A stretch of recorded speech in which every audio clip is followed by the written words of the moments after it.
उस रिजेक्शन ने ना मुझे मतलब पूरा अंदर तक हिला के रख दिया था, और मैं वो रात बहुत रोया था और बहुत मतलब आई वॉज डेवस्टेटेड। हाइट मेरी नहीं है और मतलब पर्सनैलिटी वो नहीं है। मैं तो सोचता था कि मैं बड़ा हीरो बनूंगा, ये तो बड़ा ही नहीं हुआ। एक्टिंग करना वो सब थोड़ा सा मुझे डर लगता था, क्योंकि यार अच्छी खासी बनी बनाई नौकरी है, परिवार है, तो क्यों मतलब किसी को मतलब ये सब चीज़ों में मतलब मैं तो उल्टा जो लोग मुझे मेरे पास आते थे, कोई अगर बोलता था कि यार मैं सोच रहा हूँ नौकरी छोड़ के एक्टिंग, मतलब पागल हो गया क्या, मैं सबको डिस्करेज करता था। Hi, this is Jaya and you're watching me on Bollywood Now. आज है हमारे साथ एक ऐसे कलाकार, the most versatile actor, writer, also कई लोगों को ये नहीं पता है कि ये एक सिंगर भी है। Presenting Sharib Hashmi. Hi Sharib, thank you welcome to Bollywood Now. बहुत बहुत शुक्रिया, thank you so much Jaya. सबसे पहले तो कैसे हो? मैं एकदम मस्त, हमेशा ही। लास्ट फिल्म कौन सी देखी आपने? लास्ट फिल्म मैंने अभी देखी एक क्या कहते हैं उसको, ऑर्डिनरी लव, 2019 की फिल्म है, लेकिन जो आपने लास्ट फिल्म जो मैंने देखी वो थी प्राइम वीडियो पे है। बहुत ही खूबसूरत इमोशनल फिल्म है। लियाम नीसन है उसमें और लेस्ली मैनुअल, बड़ी प्यारी फिल्म थी। किस फिल्म की शूटिंग कर रहे हैं आप? किस फिल्म की शूटिंग मैं कर रहा हूँ? अभी मैंने एक फिल्म की शूट जस्ट कंप्लीट की है, उसका 4-5 दिन का काम बाकी है। उसका अभी उसके बारे में ज़्यादा चीज़ें अभी मैं बता नहीं सकता, because I am not allowed to talk about it, but वो बहुत ऑफ कैमरा बता देना। हाँ, ऑफ कैमरा तो बता ही देगा। बहुत ही खूबसूरत इमोशनल लव स्टोरी है वो। देखते हैं, मतलब आई एम रियली। आपकी लव स्टोरी है? हाँ, मतलब एक हस्बैंड वाइफ की कहानी है, तो बड़ी ही प्यारी लिखी गई है। उसके बारे में फ़िलहाल हाँ बात नहीं कर सकता, लेकिन मैंने उसे शूट करते वक्त बहुत एंजॉय किया है उस फिल्म को। 2023 खत्म होने वाला है कुछ दिनों में। सबसे पहले तो कितना ग्रेटफुल हो आप इस ईयर के लिए, ठीक है? और दूसरी चीज़ ये कि कई ऐसे फिल्मों में आपने काम किया जिसके लिए आपकी वाहवाही तो हुई, और कई ऐसी फिल्मों में जिसमें आपने बोला कि नहीं यार अच्छा वो मैंने ये नहीं छुआ। उन फिल्मों के बारे में हम बात करेंगे आज। उन फिल्मों के बारे में, एक तो 23 मेरे लिए बहुत ही कमाल साल रहा है। मैं मतलब इस प्रोफेशनल लेवल पे, पर्सनल लेवल पे, हर तरीके से 23 मेरे लिए बहुत फ्रूटफुल रहा है। 5 रिलीजेस आई थी मेरी इस साल, स्टार्टिंग विद मिशन मजनू 20 जनवरी को रिलीज़ हुई थी। मेरी बेगम की बर्थडे थी, उस बर्थडे पर। आपका और आपकी वाइफ का डिफरेंस नहीं है, जस्ट 5 डेज। हाँ, 5 डेज का। मेरा उनका 20, मेरा 25। साथ में मनाते हो? नहीं, दो अलग अलग ओकेजन मिल रहे हैं, उनको जोड़े क्यों? काफी खर्चा हो जाता होगा फिर। अभी वो तो हाँ, तो एक तो मिशन मजनू थी, फिर उसके बाद में शिव शास्त्री बालबोआ रिलीज हुई, फिर उसके बाद जरा हटके जरा बचके आई, अफवाह आई, और फिर तरला रिलीज हुई, और सारी बहुत ही एक दूसरे से बिल्कुल अलग फिल्में थी। तो मेरे लिए बहुत खूबसूरत वो रहा, जो रिस्पांस ऑडियंस का मिला, जो लोगों ने रिव्यूज़ उसके, इन सारी फिल्मों के मुझे मतलब बहुत पॉजिटिव रिस्पांस मिला। तो मैं तो बहुत खुश था करियर फ्रंट के हिसाब से। Professionally it's been like a very beautiful year for me. और पर्सनली जैसे ज़रा हट के ज़रा बच के में जब वो चाबी मुझे मिली है ना, घर की चाबी, आप अगर देखी होगी ज़रा हट के ज़रा बच के, तो उसी दौरान मैं अपने घर की चाबी भी ले रहा था। तो नया घर लिया मैंने अपना, तो वो घर बनाया पहली बार ज़िंदगी में। तो वो एक और बहुत खूबसूरत चीज़ रही 23 की। और इस साल मैं मक्का मदीना गया, मैंने उम्रा किया। तो 23 ने मुझे बहुत कुछ दिया है, और मैं तो चाहता हूँ कि थोड़ा और चलता रहे। ये क्यों ख़त्म हो रहा है 23? बिल्कुल टच। बट कोई ऐसी फिल्म जिसको आपने साइन करने से पहले आप सोच रहे थे करूँ या ना करूँ, और आपने नहीं किया, और यू आर ग्रेटफुल कि मैंने नहीं किया? नहीं, ऐसे नहीं। है तो सही, लेकिन मैं नहीं बताऊंगा। इतना भी अनफिल्टर नहीं हो सकता। चलो ठीक है। बट 2024 के लिए कई फिल्में साइन कर दिया आपने? कुछ काफ़ी इंटरेस्टिंग फिल्में अभी मैंने साइन की हैं 24 के लिए। शुरुआत ही बहुत कमाल फिल्म से होने वाली है। वो उसकी अनाउंसमेंट 1 जैन को आएगी, तब तक मेरे मुंह पे क्या कहते हैं उसको, बंद ताले लगा के रखे हैं उन्होंने, बट वो बहुत ही प्यारी स्क्रिप्ट है, बहुत ही कमाल पूरी टीम है, and I can't wait to start shooting for that film, जिसमें मेरे बहुत ही फेवरेट एक्टर है। तो मैं सोच रही हूँ कि आपने बताया मैं था सोच कुछ रहा हूँ देर कि पहले। बता दूं, लेकिन अभी नहीं बता कुछ सकता। हिंट दे दो, चलो ठीक है। नहीं।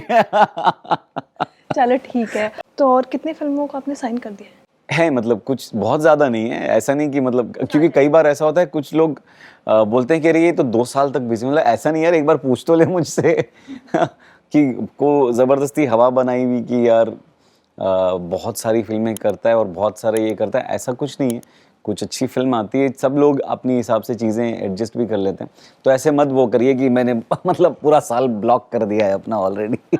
बट शारिब, जैसे इतनी फिल्मों में आपने काम किया है, कोई आपका कोई क्राइटेरिया होता है, या आप किस तरीके से, या आप अप्रोच करते हैं, या लोग अगर आपको आकर अप्रोच करते हैं, तो क्या एक क्राइटेरिया होता है आपको वो फिल्म को साइन करने के लिए?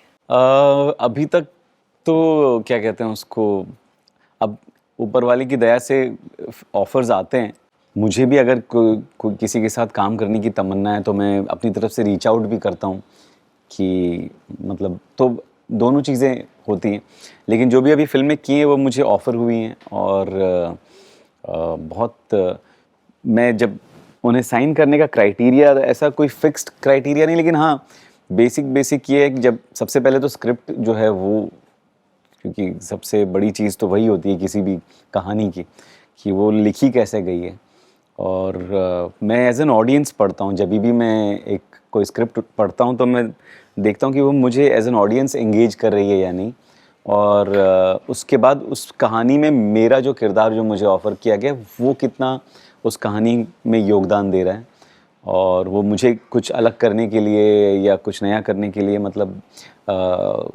जगह दे रहा है या नहीं दे रहा है, और जो डायरेक्ट करने वाले हैं वो कौन हैं, क्योंकि एक अच्छी बुरी स्क्रिप्ट जो है ना, वो सब कुछ डिपेंड करता है कि डायरेक्टर कौन है, उस पे वो कैसे बनाएंगे, क्योंकि कई बार अच्छी स्क्रिप्ट को भी एक बुरा डायरेक्टर बर्बाद कर सकता है एंड वाइस वर्सा। तो इस वजह से एक डायरेक्टर का, सही डायरेक्टर का होना बहुत ज़रूरी है, और प्रोड्यूसर साहब जो फिल्म को आखिर तक लेकर जाएंगे वो कौन है, क्यों, और पैसे भी वही देने वाले हैं। आपने डायरेक्टर की बात की, तो मैं पूछना चाहूँगी कि कोई ऐसा डायरेक्टर जिसके साथ अभी भी आपको, आपका ऐसे तमन्ना है कि यार मुझे काम करना है? कोई एक है, अभी तो बहुत सारे हैं यार, अभी तो आपके टॉप 3? मेरे टॉप 3 राजकुमार हिरानी सर, अनुराग कश्यप, दिबाकर बैनर्जी। इन तीनों के साथ में बड़ी बड़ी बड़ी तमन्ना है काम करने की। श्रीराम राघवन में 5 कर देता हूँ यार, श्रीराम राघवन साहब और शिमित अमीन।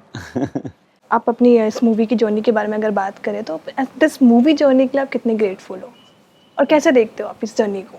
यार इस जर्नी, मेरी जर्नी काफ़ी मतलब एकदम क्या कहूँ, बड़ी रोलर कोस्टर राइड जैसी रही है, बहुत ज़्यादा उतार चढ़ाव देखे हैं, और काफ़ी शुरुआत तो बहुत ही उतार से ही हुई थी घुसते ही मतलब गिर गया था खाई में और बहुत मतलब कुछ हाइज भी आए, बहुत सारे लोज देखे हैं मैंने, तो और मैंने उन दोनों से बहुत कुछ सीखा है, और मैं चाहता हूँ कि ऊपर वाला जो है वो हमेशा सर पे हाथ बना के रखे, लेकिन हो सकता है कि आगे जाके फिर से कोई लो आए, और हो सकता है कि कोई और बहुत बड़ा हाई आए, बट मैं अब खुद को मतलब जैसा हूँ वैसे ही रखना चाहता हूँ, चाहे सिचुएशन कैसी भी हो, परिस्थितियाँ कैसी भी हो, और काम कैसा भी चल रहा हो, मुझको मतलब जो है हर चीज़ को अब झेलने की और जज्ब करने की, और खुशी हो या दुख, वो उसको मैं अच्छे से संभाल सकूं, बस यही। आप जैसे अपनी जर्नी बता रहे हैं, आपने मुझे बताया था एक बार, आई रिमेंबर, कि you started very late in the journey, ठीक है? तो वो कैसे हुआ सबसे पहले तो, और जब वो हुआ देन यू वर लाइक, मतलब आपको वो पोजीशन मिला जो आपको चाहिए था हमेशा से? नहीं वो लेट, एक तो क्योंकि क्या मैं चाहता था कि हमेशा, कि मैं बचपन से चाहता था कि मैं हीरो बनूं। बचपन में तो आपको वही होता है कि एक्टिंग तो कुछ होती नहीं है, लेकिन बड़ा होने के बाद मुझ में बहुत सारे कॉम्प्लेक्सेस आ गए कि यार हाइट मेरी नहीं है, और मतलब पर्सनैलिटी वो नहीं है। मैं तो सोचता था कि मैं बड़ा होके हीरो बनूंगा, ये तो बड़ा ही नहीं हुआ तो तो वो चीज़ मैंने पूरी तरह से दिमाग से निकाल दी अपने उस ड्रीम को कि यार मुझे एक्टिंग करनी है, उसको मैंने बहुत अंदर तक कहीं दबा दिया, एकदम दफन कर दिया था। फिर I started as an assistant director, और एक फिल्म में हम तुम पे मरते हैं, गोविंदा जी उर्मिला जी की, तो वो मेरा पहला काम था, तो मैं उसमें असिस्ट कर रहा था। उसके बाद में कुछ लिखना शुरू किया, धीरे धीरे लिखते लिखते सडनली फुल फ्लेजेड राइटर बन गया, और राइटर बन के साल निकलते गए, शादी हो गई, बच्चा भी हो गया, एक कंफर्ट जोन भी आ गया।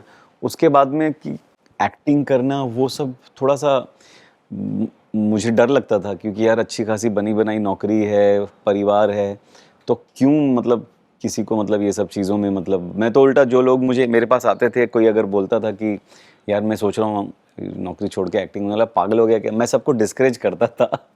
लेकिन मुझे नहीं पता था कि एक दिन मैं खुद ये डिसीजन लूँगा कि नौकरी वोकरी छोड़ छाड़ के, मतलब मैं, मेरा 33rd बर्थडे आने वाला था अगले महीने, और मैंने नौकरी छोड़ के सब जो है बोला कि अब मुझे एक्टिंग ही करनी है, और ऑडिशंस करना शुरू कर दिया। और उसके अगले 3 साल बट वो पहला हुक होता है ना, वो कैसे पता चला आपको कि हाँ this is my the first step? वो कैसे पता चला कि ये यार मुझे ऑडिशन के लिए बुला रहे हैं? Who was that person? मैंने असल में जब मैं जॉब ही कर रहा था ना, तो वहाँ पर एक्टिंग ने थोड़ी एक बैकडोर एंट्री मारी। जब मैं एमटीवी में था और हम लोग वहाँ पे फ़नी शोज़ लिखा करते थे, कुछ स्पूफी स्केचेस, तो जब मैं नरेट करता था तो हमारे डायरेक्टर बोलते थे यार ये वाला पार्ट तू ही कर ले, ये तो अच्छा बोल रहा है। तो ऐसे करके धीरे धीरे एक्टिंग होने लगी। बकरा बहुत सारे हम करते थे, एमटीवी बकरा एक काफ़ी पॉपुलर शो था, तो वो उसमें मुझे बहुत मज़ा आता था। मेरे लिए सैटरडे संडे जो ऑफिस की छुट्टी होती थी, और उसके अलावा अगर जिस दिन मुझे एक्टिंग करना होता था, तो मुझे लगता था कि आज मैं काम नहीं कर रहा हूँ। तब भी मुझे ये रियलाइज़ नहीं हुआ कि यही तो है, मतलब जिस काम को करते वक्त आपको लगे कि आप काम नहीं कर रहे हैं, उससे बढ़िया और क्या हो सकता है। तो आप मतलब साल के 12 महीने आप एंजॉय कर रहे हैं वेकेशन पे।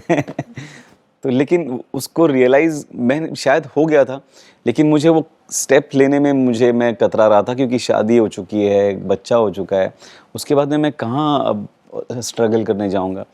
तो उसी तो, लेकिन अगर कोई काम से सामने से कुछ आ जाता था, जैसे स्लम डॉग में एक सीन था, मेरे एक दोस्त ने मुझे वहाँ पर ऑडिशन के लिए कहा, मैं सेलेक्ट हो गया, शूट कर लिया, आ गया। अब मुझे कोई वो नहीं था कि एक्टर बनना है, अब मुझे वो दूर दूर तक भी ये नहीं था।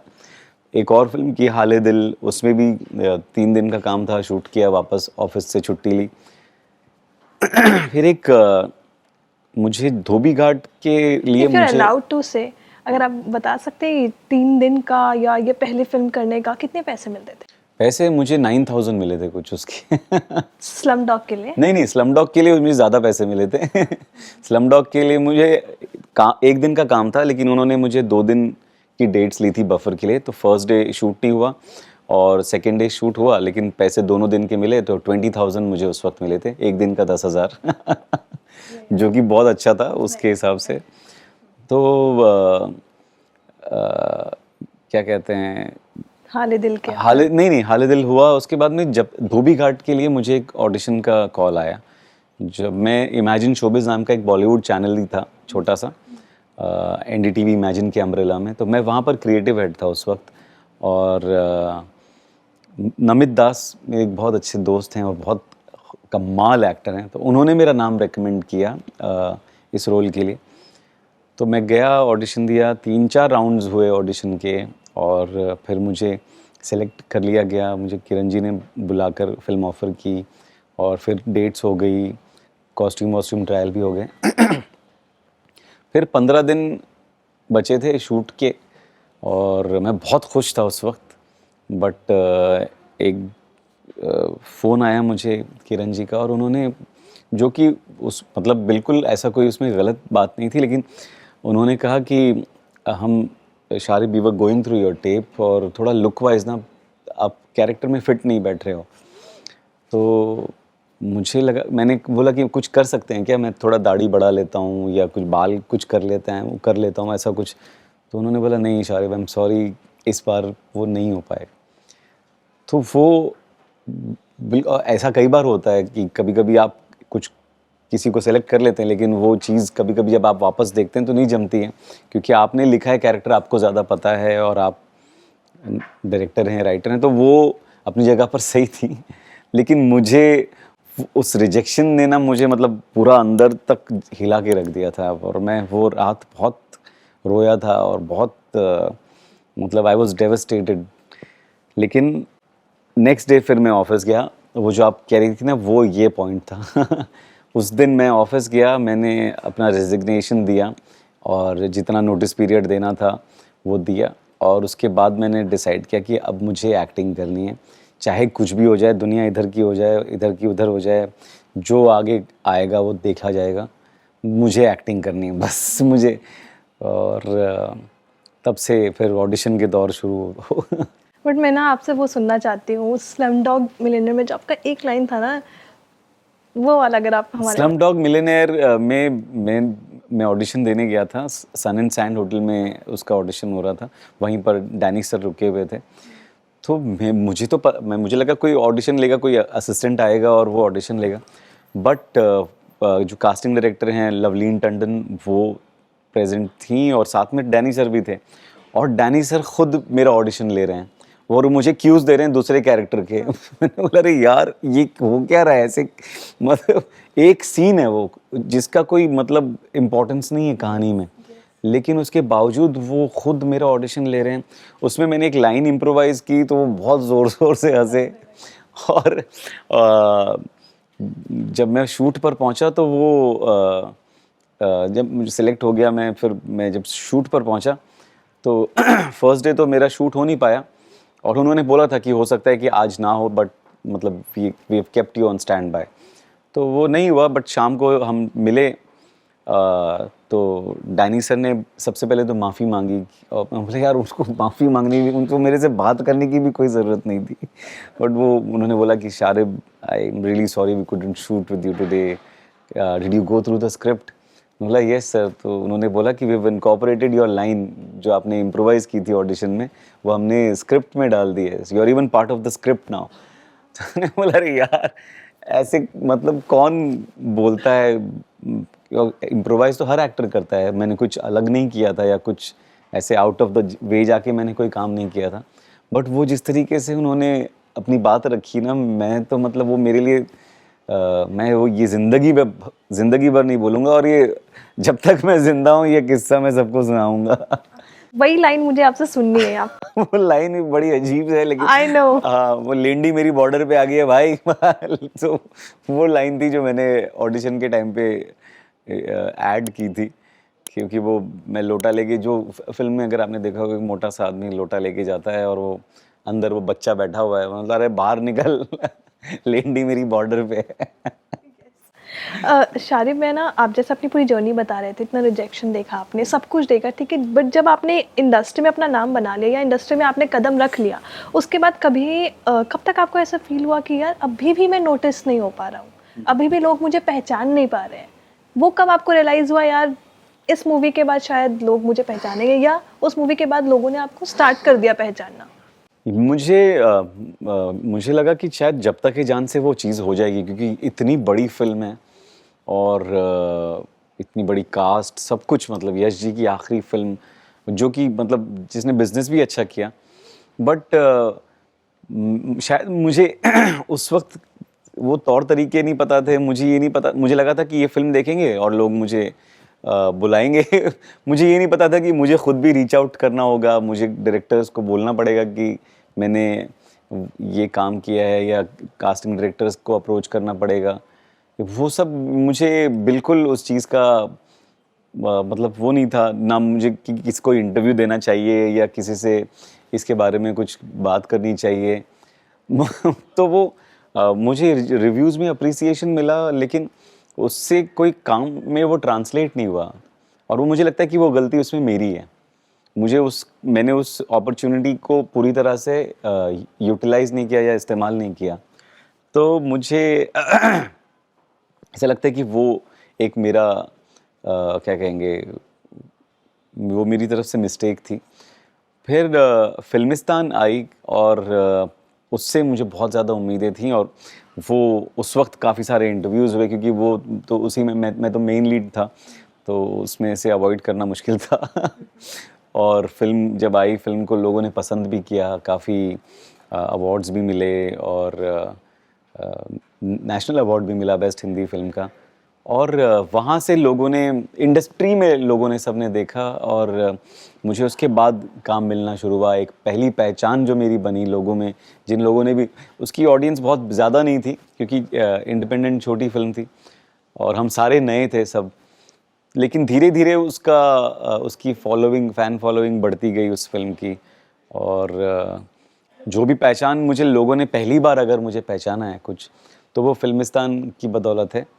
और ये कल ही मैं किसी को बोल रहा था कि लेकिन वो जो घरों में, मतलब जनता तक जिस चीज़ ने मुझे पहुंचाया, या जनता घर या टेलीविज़न या लोगों की जेबों में अगर मुझे किसी ने पहुंचाया है, तो वो है फैमिली मैन।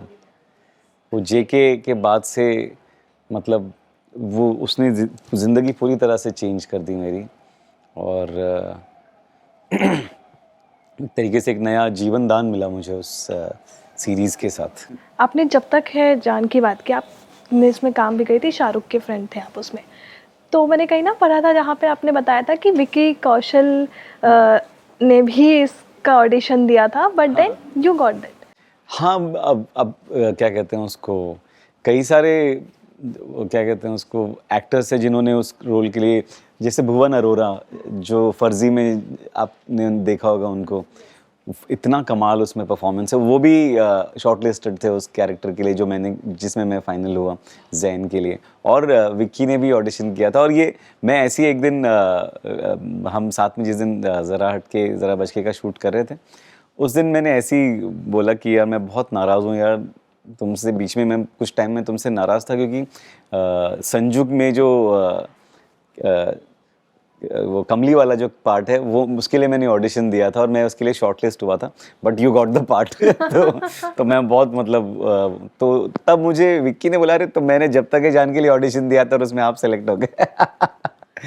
तो मुझे बहुत मतलब वो विक्की एक तो इतना कमाल इंसान है ना, जिस लेवल पर भी है, वो जितना बड़े स्टार हैं, वो अभी भी कई बार होता है कि लोग खाली शो के लिए वो करते हैं कि अरे मैं सबसे बात करता हूँ ये वो, लेकिन वो रहते हैं अपने अकड़ में या स्टाइल में रहते हैं। बट वो विक्की बहुत जेन्युइनली वैसा है, वो वाकई मतलब उसके रूट्स से जुड़ा हुआ है, और बिल्कुल भी एक पैसे का वो स्टारी एटीट्यूड एक पैसे का नहीं है उस इंसान में। और एक्टर कैसे है वो तो आप सब देख ही रहे हैं, मतलब वो इतना कमाल ब्रिलियंट एक्टर है। मैं कल ही देखी उनको डंकी में, काफी। हाँ यार, मुझे आज रात को मैं डंकी देखने जा रहा हूँ। फिर बताना आपको कैसी यस लगी। यस यस, हाँ, डंकी को तो आप देखने जा ही रहे हो आज। 100%। लेकिन मुझे बिल्कुल पता है एकदम ढंग की पिक्चर होगी। डंकी ढंग की पिक्चर होगी। यस। Correct sir. बट आपने ना शाहरुख के साथ भी शेयर जब तक किया है जान। स्क्रीन, जब तक है जान में, उनके साथ काम करने का एक्सपीरियंस आप बताओ। अरे वो बहुत ही खूबसूरत एक्सपीरियंस था, वो नहीं भूलूंगा मैं। जब तक है जान, जब तक है जान, जब तक है जान। बहुत ही बहुत ही सपोर्टिव और बहुत ही एनकरेजिंग को एक्टर हैं वो। मेरा तो पहला काम था ये, मुझे ऐसा लगता है कि मेरा जो डेब्यू है वो जब तक है जान के साथ हुआ है, क्योंकि जब मैंने स्लमडॉग मिलियनेयर या हाले दिल जो फिल्में की थी, वो ऐसे ही की थी कि किसी दोस्त ने बोल दिया, वो कर लिया, घर के वापस नौकरी पे लग गए। लेकिन जब मैंने ऑडिशंस देने शुरू किए, 3 साल तक जब मैं सिर्फ ऑडिशंस दे रहा था, सैकड़ों हज़ारों ऑडिशंस दिए और रिजेक्ट हुआ था कि कुछ मिला नहीं था, उसके बाद जो मुझे पहला काम मिला वो जब तक है जान था। तो मैं आई वुड कंसिडर जब Tak Hai Jaan to be my debut film. तो वो मेरे लिए बहुत ज़्यादा, और डेब्यू भी ऐसा कि जिसमें यश जी डायरेक्ट कर रहे हैं, अनिल मेहता साहब डीओपी हैं, शर्मिष्ठा प्रोडक्शन डिज़ाइनर है, आर्ट डायरेक्टर हैं। वो मतलब इतनी बड़ी चीज़, मनीष मल्होत्रा सर पूरी फिल्म का कॉस्ट्यूम कर रहे हैं, तो मतलब मेरे लिए तो वो एक ड्रीम कम ट्रू जैसा था कि यार इन सब लोगों से तो सपनों में मैंने इनको देखा है। शाहरुख खान साहब के साथ काम करने का मौका मिलेगा, कटरीना कैफ, अनुष्का शर्मा, मतलब हर सारे बिगेस्ट ऑफ द बिगेस्ट उस फिल्म में जुड़े हुए थे।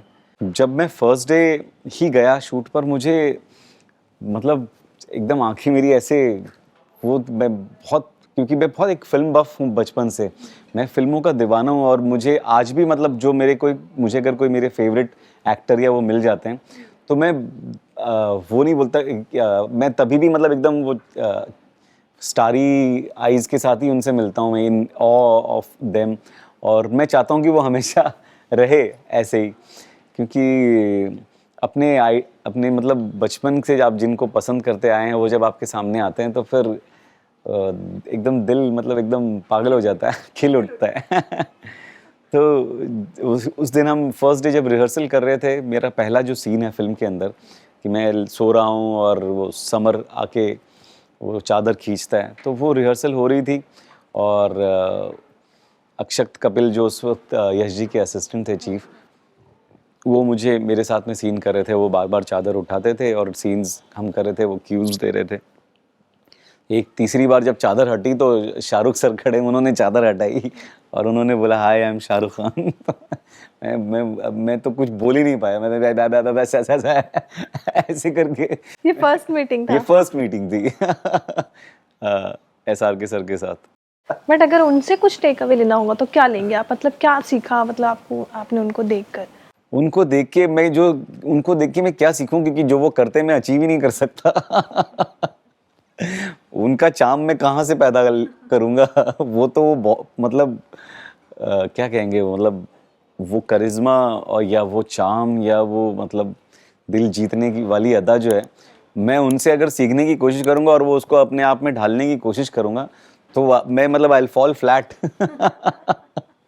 उनसे मैंने ये सीखा है कि यार कैसे लोगों को मतलब स्पेशल फील कराना है, कैसे हम्बल रहना है, कैसे ग्राउंडेड रहना है, ये सारी चीज़ें मैंने उनसे सीखी।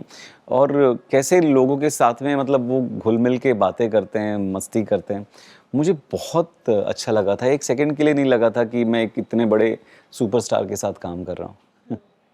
शारिब, जैसे ना हम पिछले वाले कॉन्वर्सेशन में थे कि काफ़ी दिनों बाद हम मुझे पहचान मिली, तो मैं उसी तरीके से बात करूँ कि कई बॉलीवुड पार्टीज़ होती है या कई पार्टीज़ होती है जिसमें आप भी पार्ट रहते थे, ठीक है, बट आई फेल्ट कि कहीं ना you were not being noticed, लोग नहीं देख पा रहे थे आपको। तो मीडिया भी काफ़ी दिन बाद आपको वो जो कहते हैं, मीडिया बहुत दिन बाद आपको ऐसा अपने अंदर देने लग गई, ऐसा हुआ था कभी कुछ ऐसा? हाँ, फैमिली मैन के बाद से ही लोगों ने फिर से मुझे वो किया, जबकि फिल्मिस्तान के बाद में मुझे लगा था कि अब तो काम हो गया है सब कुछ। लेकिन उसके बाद एक लो आया मेरे करियर में जो मेरे लिए बहुत अनएक्सपेक्टेड था। मुझे लगा यार मैंने जब तक ये जान कर ली है, फिल्मिस्तान कर ली है, अब तो यार अब तो काम होगा लोग। और जब फिल्मिस्तान रिलीज़ हुई थी ताज़ा तो उसके जो नेक्स्ट 6 मंथ्स तक जो भी इवेंट्स में मैं जाता था, तब लोग मुझे काफ़ी वो करते थे कि अरे शारिब या सनी अरोरा कोई बुलाता था या ऐसे करके, और तब वो पैप्स थोड़ा सा भाव देते थे। बट फिर उसके बाद में मेरी कोई रिलीज़ नहीं हुई, कोई ऐसी बड़ी फिल्म मैंने साइन नहीं की, कुछ काम नहीं हो रहा था। धीरे धीरे जो है वो सब गायब होता गया। तो आपको जब एक थोड़ी बहुत सक्सेस जो भी आप अगर टेस्ट कर लेते हैं, उसके बाद जब वो आपसे कोई चीज़ छीन ली जाती है तो वो आपको और ज़्यादा तकलीफ़ देती है। तो वो मैंने फेस किया था उस वक्त कि फिर मैं कोई इवेंट पे अगर मैं जाता भी था तो कोई पूछता नहीं था। और क्योंकि फिल्मिस्तान के बाद फिर साल 2 साल 3 साल निकल गए जब कोई फिल्म रिलीज़ नहीं हुई, और आई भी तो किस इंडिपेंडेंट फिल्म जो किसी ने आई और चली गई, किसी ने देखा ही नहीं।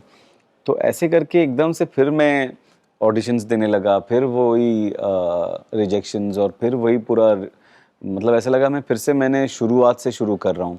2 अच्छी फिल्मों के बाद में भी मुझे वही मुश्किलों से गुजरना पड़ रहा है, वही जद्दोजहद करनी पड़ रही है। ना सिर्फ मतलब मीडिया वाली तो ठीक है ही, लेकिन काम के लिए भी मुझे उतनी ही मेहनत करनी पड़ रही है। हाँ, अभी ऑडिशंस थोड़े बड़े रोल्स के आते थे और बड़ी फिल्मों के आते थे, लेकिन मैं मतलब कुछ हासिल नहीं हो पा रहा था उसमें। कुछ जो अच्छी फिल्में साइन की थी वो बंद हो गई, कुछ बीच में अटक गई। तो क्या डेस्टिनी थी, वो क्या था, मुझे सच में अभी भी कभी लगता है कि ऐसा क्यों हुआ, या शायद हो सकता है कि हर चीज़ का एक वक्त होता है, या ऊपर वाला थोड़ा और ग्रिल करना चाहता था, या थोड़ा और ऑब्स्टिकल्स और डालना चाहता था, ताकि मैं आगे, अब जो भी होगा, अब मैं हर चीज़ को फेस करने के लिए तैयार हूँ। अब आगे हाईज आए, लोज आए, या जो भी आए, राइट। ऊपर वाले ने पूरी तरह से मुझे तैयार कर दिया है अभी कि शारिब, जैसे पैप्स का जो कल्चर है आजकल, सोशल मीडिया पे भी इसकी बहुत पॉपुलैरिटी बढ़ चुकी है, पैप्स वाले वीडियोस लोग ज़्यादा देख रहे हैं, ठीक है। वही पैपराजी कल्चर के बारे में आपसे जानना चाहूँगी कि आपकी क्या राय है पैपराजी को लेकर। मियाँ बीवी राजी तो क्या करेगा पैपराजी। पैप्स का तो मतलब आजकल ऐसा मुझे बहुत अजीब लगता है, ये जो हो रहा है ना, कभी कभी बहुत बचकाना लगता है, कभी कभी बहुत सिली लगता है। और मुझे लगता है जो लोग वहाँ पर खड़े हैं और वो जिस तरीके से बात करते हैं, एटलीस्ट क्योंकि आप इस प्रोफेशन में हैं जहाँ पे आप बड़े, मतलब काफ़ी बड़े बड़े स्टार्स से वो इंटरव्यूज़ कर रहे हैं, क्वेश्चंस पूछ रहे हैं, बात कर रहे हैं, तस्वीरें खींची जा रही हैं, इन सब को अगर थोड़ा सा, अगर इन सारी चीज़ों को थोड़ी तमीज़ में अगर किया जाए तो वो सभी के लिए अच्छा होगा, उनके लिए भी अच्छा होगा, क्योंकि वो अपना नाम ख़राब कर रहे हैं कि अरे यार पैप्स ऐसे बिहेव करते हैं, पैप्स वहाँ भी घुस जाते हैं। कहीं कहीं कभी कभी जब लगता है कि यार कोई किसी के घर की खिड़की के अंदर से मतलब कुछ थोड़ा सा दिख गया तो वो लोग पोस्ट कर देते हैं, शेयर करते हैं लोगों के साथ में। वो मुझे थोड़ा सा उस चीज़ से थोड़ी दिक्कत है। बाकी मतलब हम लोगों को तो सब प्यार व्यार तो मिलता ही है पैप से भी, और मीडिया से भी, और सोशल मीडिया से भी। लेकिन मैं चाहता हूँ कि थोड़ा सा वो अपने बिहेवियर को थोड़ा सा ठीक करे ना, तो वो मुझे लगता है कि पर आपको पता है स्टार्स का एक ही जरिया है आज के डेट पे, क्या कि पैप्ड होंगे तभी वो दिखेंगे लोगों तक। हाँ और अभी आपको मैं बता दूं, हाँ। अगर कोई ड्रेस हो रहा है ना तो they just dress for the paparazzi आज के हाँ, डेट पे। नहीं वो तो ड्रेस तो अभी हम भी करते ही हैं, मतलब अगर कोई इवेंट में जा रहे हैं तो इवेंट पे वो अपने फ्रेंड से बात करना भूल जाएंगे, बट वो पैपराजी को पोज जरूर देंगे। अब वो सबका अपना अपना वो है कि कैसे नजर आना है। मुझे ऐसे कोई इतना भी एतराज नहीं है या दिक्कत नहीं है पैप्स के साथ में, बिल्कुल दिक्कत तो बिल्कुल नहीं है। वो मेरा भी अच्छा इंटरेक्शन होता है उनके साथ, लेकिन मैं चाहता हूँ कि वो ये चीज़ें अगर अपने अंदर ढालें तो वो उनके लिए भी अच्छा होगा, और जो बड़े स्टार्स हैं वो लोग उनको और अच्छे से उनके सवालों के जवाब देंगे, मुझे ऐसा लगता है। और बस वो थोड़ी सिली सी चीज़ें जो है ना, वो बचकानी चीज़ें करना अगर वो बंद करें तो वो अच्छा है। बाकी पैप्स जैसे पुलिस के जैसे ही है, ना उनकी दोस्ती अच्छी ना उनकी दुश्मनी, तो सब सही है। तरला एक ऐसी फिल्म थी, आई थिंक ये आपकी पहली फिल्म होगी जिसमें आपने ऐसा लीड काम किया, ठीक है। पहली तो नहीं, लेकिन कई समय के बाद मुझे फिर से एक मेन लीड वाला मौका मिला। और तरला ना एक कॉम्बिनेशन है जिन्ना बियॉन्ड ब्यूटीज बताती है, ब्यूटीज की जरूरत नहीं थी इस फिल्म में, इतने अच्छे तरीके से आपने वो बाहर लाया है। तो मैं वो जानना चाहूंगी आपका वो एक्सपीरियंस तरला का। तरला मेरे लिए बहुत ज़्यादा, मतलब मेरे दिल के बहुत ही करीब है ये फिल्म, क्योंकि और बहुत सारे रीजंस हैं उसके लिए, एक नहीं। सबसे पहले तो जब मैंने उसका नरेशन सुना था तरला का, आई थिंक ये पहली फिल्म होगी जिसके नरेशन में मतलब मैं बिलक बिलक के रोया हूँ। जब वो मतलब मैं कंट्रोल ही नहीं कर पा रहा था। वो जिस तरीके से पीयूष गुप्ता जो फिल्म के राइटर और डायरेक्टर हैं उन्होंने सुनाया था, मैंने जब उन्होंने नरेशन कंप्लीट किया मैंने बोला भाई प्लीज़ किसी और के पास मत जाओ, मुझको ले लो, मैं नलिन दलाल हूँ। और कोई नहीं होगा। वो ये फिल्म आप तक आई थी, आपने ऑडिशन नहीं करी इसके नहीं लिए? ऑडिशन नहीं, हमको एक टेस्ट करना पड़ा था, क्योंकि हुमा, मैं बताता हूँ पहले। हाँ। तो उन्होंने मुझे नरेट किया और ये कैरेक्टर बोला, और मैं मतलब बोला कि भाई ले लो यार मुझको प्लीज़। बट वो उन्हें एक हुमा के साथ में मैं कैसा लगूंगा उन्हें देखना था। सबसे पहले तो मैं नरेशन हुआ, मैं खुश होकर निकला कि यार इतनी बढ़िया कहानी सुनी है। गाड़ी लेके मतलब मैं जाने लगा घर की तरफ, तो बल्लू जो उस वक्त मुकेश छाबरा भाई के एसोसिएट हैं, तो उन्होंने मुझे कॉल किया कि कैसी लगी कहानी। बोला अरे ज़बरदस्त है यार, बहुत सही। तो और आपको बताया ना तरला कौन प्ले कर रहे हैं? बोला नहीं वो तो उसके बारे में कुछ बात हुई नहीं। तो उन्होंने बोला कि तरला जो है वो हुमा कुरैशी प्ले कर रही है। तो मैंने मेरी गाड़ी थोड़ी हिल गई 1 सेकंड के लिए, फिर मैंने गाड़ी साइड में लगाई, बोला अरे क्या हुमा कुरैशी वो तो कितनी लंबी है, सबसे पहले मेरे दिमाग में ये आया और she is a big star, वो मेरे साथ में मतलब क्यों करेगी काम, और अरे यार एक अच्छी फिल्म फिर हाथ से चली जाएगी यार, ये सारी चीज़ें मेरे दिमाग में घूमने लगी। फिर उन्होंने बोला कि एक साथ में वो भी करना है रीडिंग हुमा के साथ में, तो फिर मैं और वो हो गया अरे यार तो लेकिन जब, और मुझे लग रहा था कि वो बहुत थोड़ा एटीट्यूड थ्रो करेंगी, थोड़ा टैंट्रम्स दिखाएंगी या थोड़ा मतलब स्नूटी बिहेव करेंगी, लेकिन जब मैं मिलने गया, फर्स्ट हमारी जो मुलाकात थी, हमने जब साथ में रीडिंग करनी शुरू की, वो इतनी प्यारी इंसान है, मतलब मुझे तो मतलब एक दोस्त मिल गया ज़िंदगी भर का हुमा में। उन्होंने इतना हर तरीके से सपोर्ट किया और इतना मज़ा आया, हमारी ट्यूनिंग पहले दिन ही ऐसे जम गई जब हमने रीडिंग करनी शुरू की, फिर बातें करनी शुरू की इधर उधर की, अपनी ज़िंदगी की बातें दोनों ने शेयर की, अपने स्ट्रगल्स साथ में शेयर किए, तो वो मतलब इतनी प्यारी एक हमारे में मतलब केमिस्ट्री तो बनी गई ऑन स्क्रीन, साथ में एक बहुत अच्छी खूबसूरत दोस्ती हो गई मेरी हुमा के साथ में, जो मुझे लग रहा था कि यार ये तो बड़ी वैसी होगी लेकिन वो मतलब एग्जैक्टली ऑपोजिट निकली, बहुत ही प्यारी स्वीट हार्ट और अमेजिंग पर्सन। एक्टर तो बहुत ही कमाल है हुमा, और उन्होंने बहुत मेहनत की इस किरदार में। मेरे लिए नलिन दलाल इसलिए भी बहुत स्पेशल है क्योंकि दो चीज़ें, एक तो तरला जी की तरह मैंने भी बहुत लेट डिसाइड किया कि मेरी लाइफ में मुझे ये करना है, मेरी कॉलिंग जो है मुझे बहुत लेट मिली, और जिस तरीके से तरला जी की लाइफ में उनके हस्बैंड थे उनको सपोर्ट करने के लिए, मेरी लाइफ में मेरी वाइफ मेरी नलिन दलाल थी, उन्होंने मुझे उस तरीके से सपोर्ट किया हर कदम पे हर तरीके से।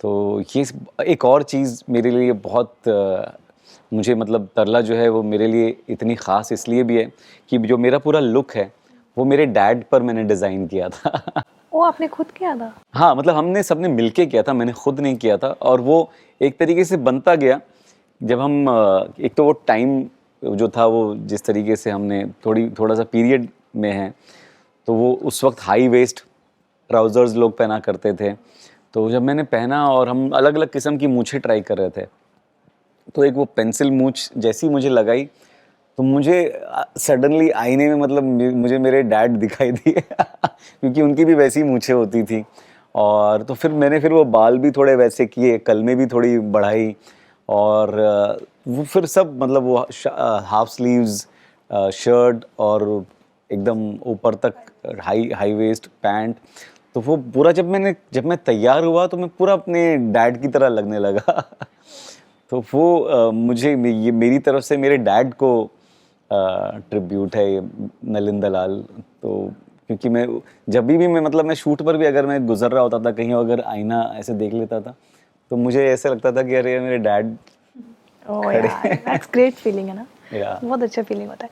बट एक्टर्स लोगों को कैसे पता चलता, मैं आपकी बात करूंगी कि भाई ये मूवी मेरी हिट हो गई या ये मूवी मेरी नहीं चली, कोई ऐसे आता है जो आपको बताता है, या कोई रिव्यूज़ पढ़ते हो आप, किस पे आप बिलीव करते हो कि हाँ ये कह रहा है तो यार ये मूवी मेरी अच्छी होगी?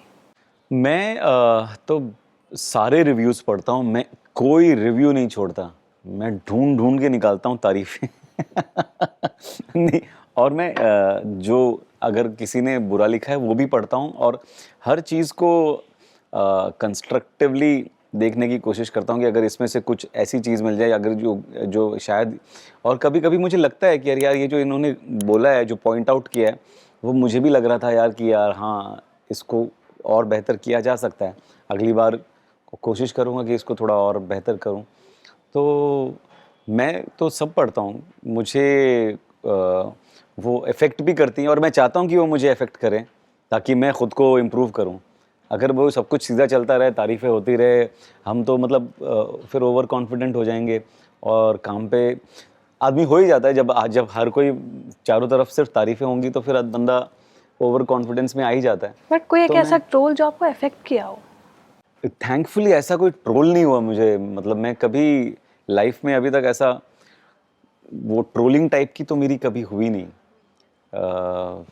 तो मुझे उसका उतना ज़्यादा एक्सपीरियंस नहीं है, लेकिन कभी कभी इक्का दुक्का कोई ऐसे मैसेज करता है तो वो भी ऐसा लगता है कि यार ये ऐसे क्यों बोल रहा है यार, वो मतलब कुछ आजकल तो मतलब वैसे भी क्योंकि फेसलेस होता है ना पूरा सोशल मीडिया, तो वो तो जो भी बोले उनको कुछ फर्क नहीं पड़ता है। और तो वो बोल के निकल लेते हैं, हम फिर पूरा दिन सोच रहे हैं कि अरे यार ऐसा क्यों बोला उसने, तो वो इतना भी उस पर ध्यान देना नहीं चाहिए। तो थैंकफुली मुझे उतनी ट्रोलिंग हुई नहीं है, लेकिन कभी कभी एक दो बार हुई भी है। शुरुआत में मुझे बड़ा वो होता था कि यार कोई इतना नेगेटिव कैसे हो सकता है, या कोई इतना बुरा क्यों किसी के बारे में सोच सकता है। फिर मैंने सोचा कि यार छड्डो। हमने तरला की बात की, और ये कैसे हो सकता है कि हम फैमिली मैन की बात ना करें, जेके की बात हम ना करें। तो सबसे पहले तो मैं आपसे फैमिली मैन का एक्सपीरियंस तो पूछ ही रही हूँ, प्लस आगे के आगे फैमिली मैन 3 कब तक आ रही है? फैमिली मैन का एक्सपीरियंस, फैमिली मैन ने तो मेरी ज़िंदगी बदली है यार। मतलब ऐसा शो, जब मेरा टाइम मतलब थोड़ा सा I was going through a rough phase in my career, उस वक्त कोई अच्छा एक ऑडिशन भी आ जाता था ना, तो वैसे मैं हूँ काफ़ी पॉजिटिव, बहुत ऑप्टिमिस्टिक इंसान हूँ, और खुश रहता हूँ, हंसता रहता हूँ। लेकिन हूँ तो सब इंसान ही। तो कभी कभी ऐसा हो जाता था कि यार कोई बहुत अच्छा, अगर ऑडिशन का कॉल भी आता था ना, तो मुझे लगता था यार ये बहुत ज़्यादा अच्छा है, ये मेरे को मिलेगा नहीं। This is too good to be true. और मैं ये सोचकर ही मतलब उसको इमोशनल हो जाता था कि यार इतना अच्छा, ये छूट जाएगा, फिर वापस ऐसा हो जाएगा वैसा हो जाएगा। मतलब कभी कभी आदमी थोड़ा नेगेटिव चीज़ें जो अंदर सीप इन हो जाती हैं जाने अनजाने। तो जैसे ऐसे ही एक बार हुआ था जब मैं एक बहुत 2-3 फिल्में हैं जिनको लेके मैं बहुत ज़्यादा एक्साइटेड था, और बहुत मुझे लगा था कि यार ये तो हो ही जाएंगी, पर वो फिल्में नहीं हुई। और मैं उसके बाद में एक फिल्म के बाद तो मैंने ऐसा डिप्रेशन नहीं बोलूँगा, लेकिन मैं बहुत एक सैड स्टेट में चला गया, और मैं खाने लगा रोज़। मतलब मैंने ना मतलब हर मील जो है मैंने मतलब ओवर ईट करता था, वज़न फिर से मैंने बढ़ा लिया फिल्मिस्तान जैसा। फिर मुझे लगा यार कि थोड़ा कम बैक करना पड़ेगा, वापस थोड़ा कंट्रोल करना पड़ेगा, इतना भी क्योंकि अभी आगे पूरी लाइफ पड़ी है। तो जब फैमिली मैन का ऑडिशन मुझे आया, तो वो एक घोष करके कैरेक्टर था पहले, बंगाली। तो मैंने कहा मुझे थोड़ा टाइम देना, वो मुझे उस एक बंगाली एक्सेंट पे वर्क करना पड़ेगा। तो उन्होंने बोला आप अभी फ़िलहाल ऐसे ही न्यूट्रल उसमें एक ऑडिशन दे दो। और वैभव विशांत जो उस वक्त मुकेश छाबड़ा भाई के एसोसिएट थे, तो उन्होंने मेरा ऑडिशन लिया, और मुझे बहुत मज़ा आया वो ऑडिशन करते हुए। फिर उन्होंने बताया कि ये अमेज़ॉन प्राइम वीडियो पर आएगा, और मनोज बाजपेयी सर हैं फैमिली मैन, और राज एंडी के डायरेक्ट कर रहे हैं।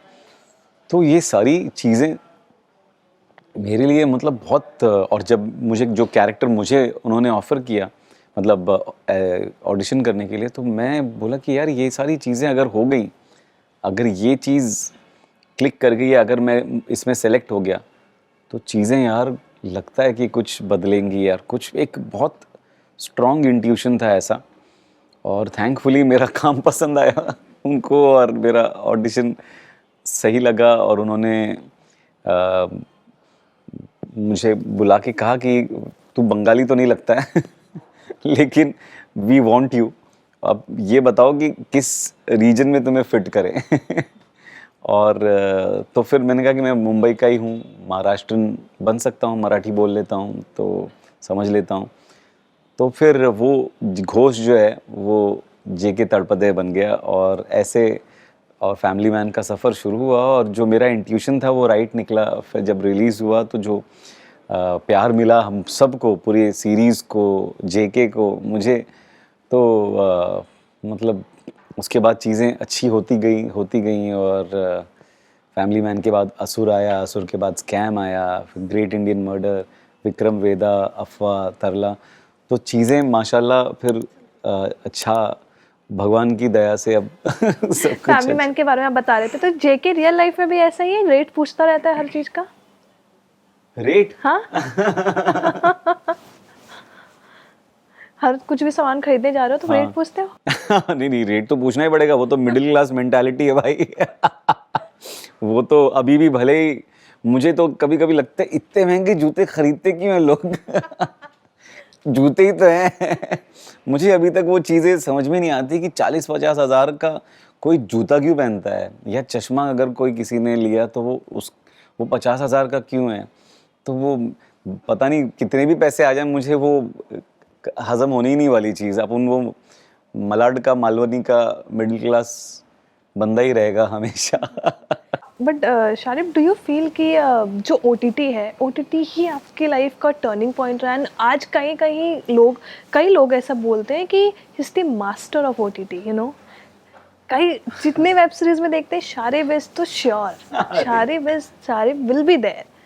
Thank you, thank you. नहीं, डेफिनेटली मतलब मेरा, जैसे कि फैमिली मैन के साथ में जो चीज़ें हुई, वही OTT मेरी ज़िंदगी में जब से आया, तो वो मतलब it gave me a new lease of life. और काम लोगों ने देखा, सराहा, और काम मिला, और थैंकफुली एक सीरीज़ के बाद दूसरी अच्छी सीरीज़ आई, उसके बाद तीसरी अच्छी सीरीज़ आई। तो वो उसने मेरे कॉन्फिडेंस को भी बूस्ट किया, और मेरे प्रति लोगों को मुझ पर और ज़्यादा कॉन्फिडेंस आया। तो मेरे लिए तो यस, एब्सोल्युटली OTT ने बिल्कुल मुझे एक बहुत बड़ा मतलब प्लेटफॉर्म दिया है, और बहुत प्यार दिया है, बहुत अप्रिसिएशन दिया है हर तरीके से। मतलब मुझे सिर्फ OTT से क्या कहते हैं उसको, पॉजिटिव चीज़ें ही मिली हैं। But I would appreciate, you know, आपने इतना रिजेक्शन देखा, आपने यू नो कई बार सक्सेस देखा, अचानक से सक्सेस को जाते हुए भी देखा, ठीक है, और फिर आप वापस से रेस में लग गए कि यार करना। सस्टेन कैसे किया आपने? यार सस्टेन करने का ना, मतलब मेरे पास एक तो जो इस प्रोफेशन को लेके जो मेरा प्यार है ना, उसने मुझे मतलब मैं वो जो बुरा टाइम है उसको मैं सरवाइव कर पाया, क्योंकि मतलब मैं बहुत जुनूनी हद तक एक्टिंग से प्यार करता हूँ। क्योंकि मैं पहले राइटिंग करता था, अच्छी नौकरी थी, शादी हो चुकी थी, बच्चा हो चुका था, सब कुछ सही था। वो सब छोड़ छाड़ के जब मैंने डिसाइड किया कि मुझे एक्टिंग करनी है, तो वो डिसीजन आसान बिल्कुल नहीं था, बहुत डिफ़िकल्ट था। और उसके आने वाले 3 साल मैंने बहुत डिफ़िकल्ट टाइम्स देखे। तो वो सब मैं इसीलिए कर रहा था क्योंकि मुझे एक्टिंग से बहुत प्यार है, बहुत ज़्यादा प्यार है, जुनून की हद तक। उस वजह से ही मुझे एक खुद पे भरोसा था कि यार आज नहीं तो कल लोगों को मतलब मालूम पड़ जाएगा कि मैं कितना बढ़िया हूँ या कितना टैलेंटेड हूँ। मैं जानता हूँ पब्लिक को भी मालूम पड़ ही जाएगा, देर सवेर, थोड़ा वक्त लग रहा है, ठीक है, एक कोई चीज़ आ जाएगी और उसके बाद सब कुछ सही हो जाएगा। एक भरोसा था खुद पे, एक उम्मीद थी, एक कॉन्फिडेंस था। और दूसरी चीज़, मेरे आसपास जो लोग थे वो बहुत एनकरेजिंग थे, सपोर्टिंग थे। मेरी फैमिली, मेरी बेगम, मेरे फ्रेंड्स, उन्होंने हर तरीके से मुझे उस वक्त सपोर्ट किया जब मैं बुरे दौर से गुजर रहा था। दोस्तों ने मतलब अगर कभी कुछ ज़रूरत पड़ती मुझे, तो वो पैसे ऐसे मतलब फाइनेंशियली मैंने सबसे मतलब कभी मैं झिझका नहीं उधार मांगने से। अब मैं वापस चुका चुका हूँ सबका, अभी मांगना मत भाई। बट एक मुकाम पर पहुंच जाने के बाद कभी ऐसा फील, अब कैसा फील होता है, यू नो, कि क्या आप सेटिस्फाइड हो जिस तरीके का रोल आप कर रहे हो, यू आर सेटिस्फाइड, और या फिर आप चाह रहे हो कि यार मुझे ना अब शायद मना कर देना चाहिए इन चीज़ों के लिए, ये अब मैं नहीं कर सकता? नहीं, मना तो कर रहा हूँ काफ़ी टाइम से। ऐसा कुछ नहीं है, लेकिन मुझे जो चीज़ अच्छी लगती है मैं वही करता हूँ। बहुत ही ऐसे इक्के दुक्के चीज़ होंगे जो मैंने किसी वजह से किया हो, या लेकिन अब जो चीज़ मुझे नहीं करनी है मैं उसे मना कर देता हूँ। तो और सेटिस्फैक्शन की बात अगर है तो ऑफ कोर्स मुझे बहुत सारी चीज़ें और चाहिए। मैं am not even halfway there. अभी तो जस्ट शुरुआत हुई है, अभी गाड़ी पटरी पे आई है, पहला स्टेशन भी नहीं आया है अभी। तो अभी तो बहुत लंबा सफ़र तय करना है, अच्छी अच्छी फिल्में करनी है, अच्छे अच्छे किरदार निभाने हैं, अच्छे अच्छे फिल्म मेकर्स के साथ काम करना है, एक्टर्स के साथ काम करना है, बहुत कुछ करना है, खुद डायरेक्ट करना है। तो अभी सेटिस्फैक्शन वहीं नहीं रहे तो अच्छा है अगर सेटिस्फाइड हो गया तो वहीं ख़त्म हो जाऊंगा मैं। Correct, totally agree.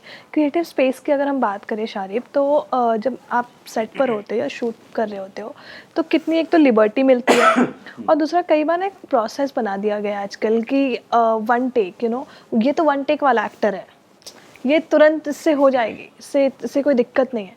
उस प्रोसेस को आप कैसे देखते हो? ये वन टेक आर्टिस्ट जो है ना, ये मुझे लगता है एक मिथ है क्योंकि जब कोई एक वन टेक में कोई अगर कोई शॉट ओके हो जाता है, अरे यार क्या वन टेक आर्टिस्ट हो आप यार, क्या सॉलिड। ये नहीं, ऐसे मुझे मैं उल्टा, जब कोई डायरेक्टर अगर वन टेक में ओके करता है, मुझे थोड़ी सी तकलीफ होती है कि भाई एक दो टेक्स और ले लो यार, थोड़ा शायद कुछ और अच्छा निकलेगा तो मुझे अगर किसी टेक के 10 टेक्स हो, किसी शॉट के 10 टेक्स हो गए हैं या 15 टेक्स हो गए, मुझे उल्टा खुशी होती है कि ये लोग इन्वॉल्व हैं या ये लोग वाकई मतलब एकदम लगे हुए हैं, इन्वॉल्व हैं, उनको जो चीज़ चाहिए वो ढूंढ रहे हैं, और वो उनको अगर दूसरे टेक में नहीं मिली तो वो चौथा भी ले रहे हैं, पांचवा भी ले रहे हैं, और 10वें टेक तक भी जा रहे हैं। और अगर पहले टेक में मिल गया तो भी कोई प्रॉब्लम नहीं है, ऐसे आपको पता चल जाता है कि अगर फर्स्ट टेक में ही चीज़ आ गई है, हाँ यार हो गया ये चीज़, तो ठीक है, वी मूव ऑन।